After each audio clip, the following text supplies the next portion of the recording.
There is nobody who's not been happy. Everybody's been happy, but the problem is they're not able to maintain it, that's all. There are only two things. How joyful are you and how much joy do you give to people around you? Just do this for 2 days and see, you will become something truly fantastic within yourself.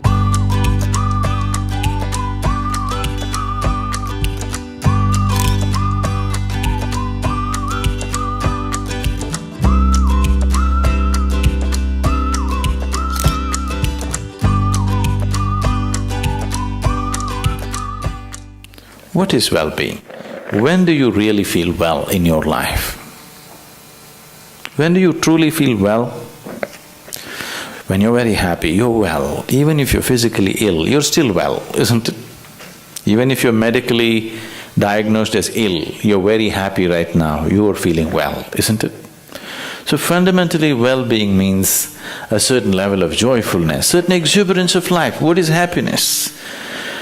We can say happiness is this, that, but in terms of life, your life energies are happening in a more exuberant way than it normally happens. Depression means your life energies have become very low and state. Happiness means your life energies are exuberant.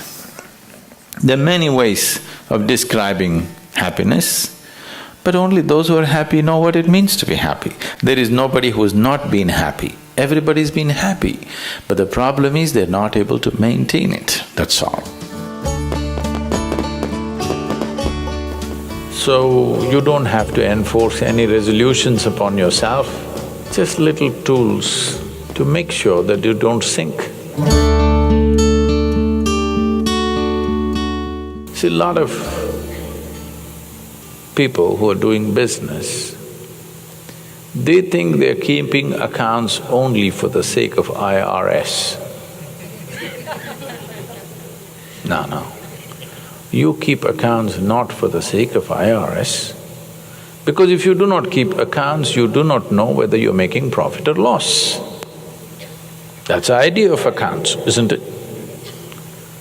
Whether you're moving forward or backward, to know this, you need an account book. Why don't you keep an account book? At the end of the day, just check, am I a little more joyful today than yesterday?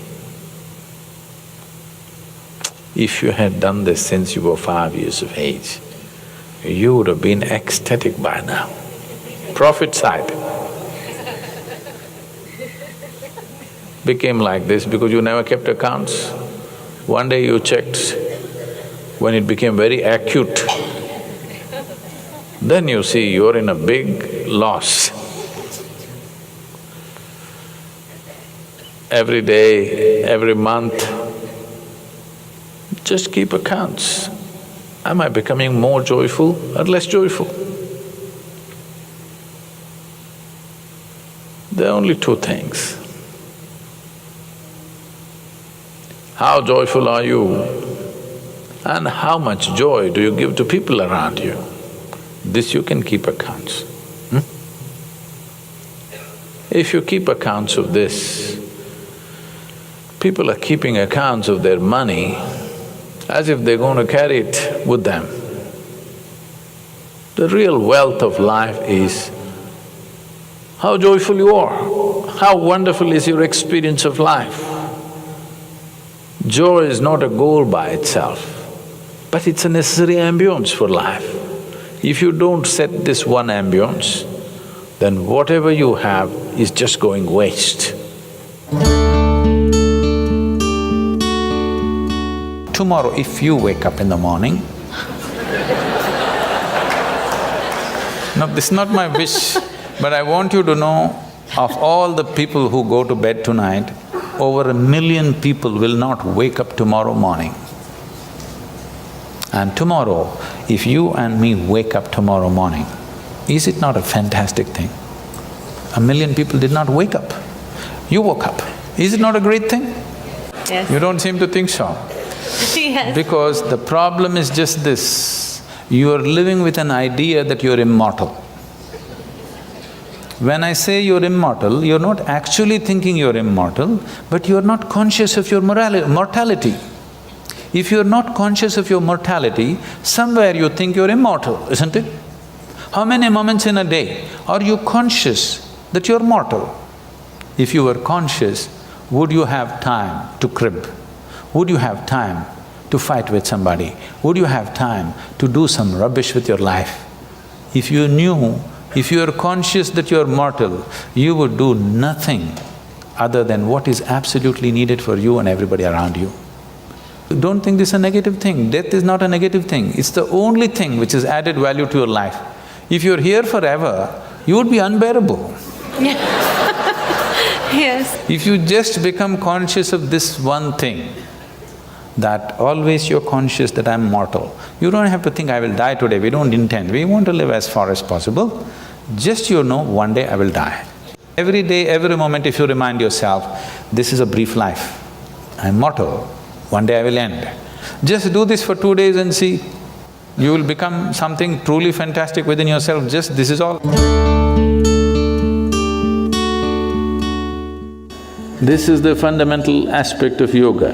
The first teaching that came out was that it is your karma. That means it's your making. Your life and the experience of your life is entirely your making. If this one thing doesn't sink into you absolutely, you will not make the necessary changes. You still think, yes, I know it's my karma, but you know, my husband, what he did, you can't fix this. First you understand, this is my making, entirely my making. The moment you see it, you have the ability to change it. I see it, but you know what they did to me yesterday? Now you can't change it. It doesn't matter who did what. What is happening within you, your experience of your life is entirely your making. This is your karma. Karma means not something that drops upon you from somewhere. Karma means your action, it's your making, it's your doing. Before you go to bed, everything that's not you, keep it aside. They may be precious to you. You think about it, your house, is it you? Oh, my house. All right, you have lots of passion about it, but all right, keep it aside. Your husband, is it you? No, that's easy, he's not me.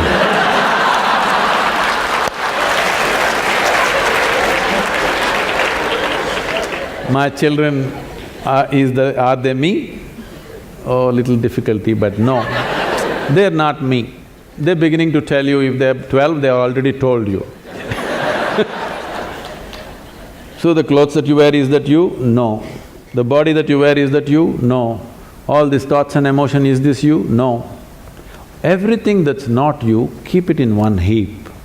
Not physically, just do this mentally. Keep everything aside. Let me see. Every day you practice this, one day when you successfully keep everything aside that you are not, what you are will be there.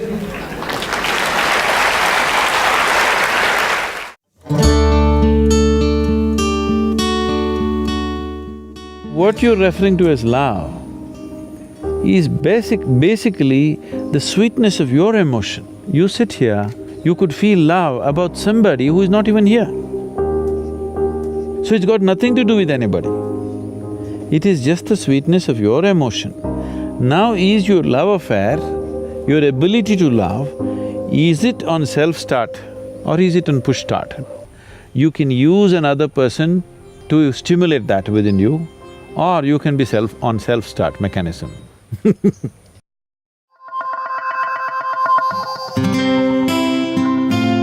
See, what is this need for love in a human being? Constantly, a human being is longing to be something more than what they are right now. The thing is, you want to include something which is not a part of you as yourself, that is the whole effort.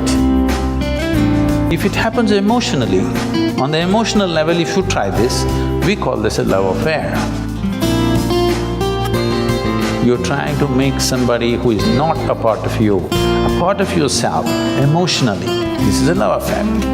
If you do it consciously, we call this yoga.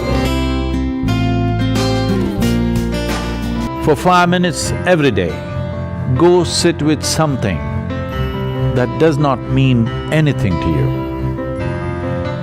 Maybe a tree, or a pebble, or a worm, or an insect.